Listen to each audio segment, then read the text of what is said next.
game, and there was no way he could beat them.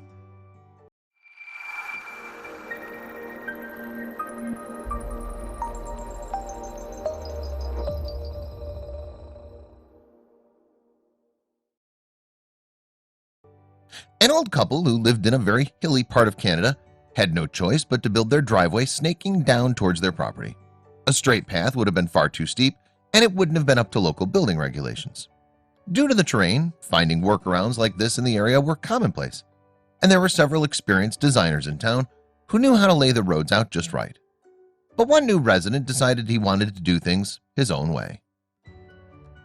The vacant lot next door had recently been sold, but the old couple had not yet met the owner and had no idea what he planned to do with the land.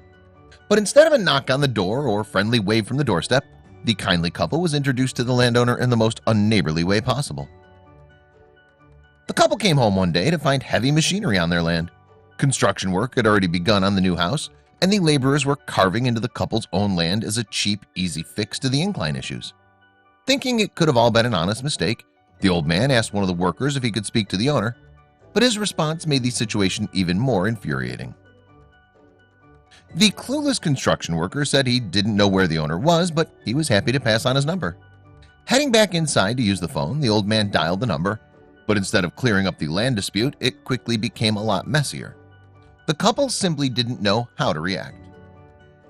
The new owner denied the driveway was being built on his neighbor's land and said he planned to continue building the way he wanted before abruptly hanging up.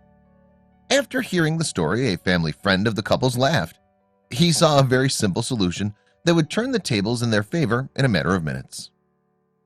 With a quick look over the property boundaries, the couple was quickly proven to be in the right. Their new neighbor clearly wasn't interested in negotiating with the couple, so the family friend's plan was put into action.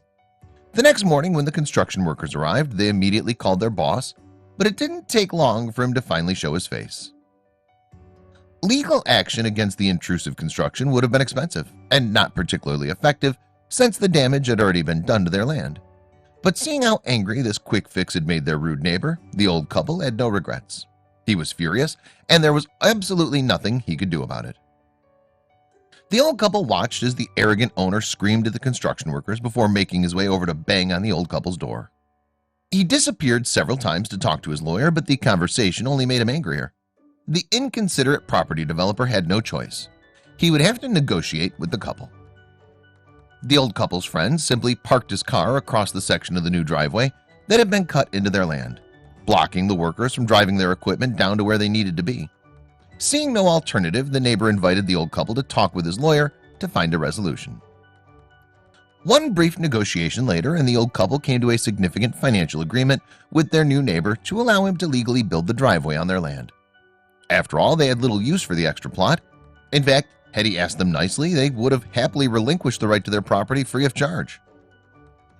To say thank you, the couple lavished their clever friend with more cases of beer than he could possibly drink, and certainly more than enough to keep him over the legal driving limit, preventing him from moving the car until the settlement cleared.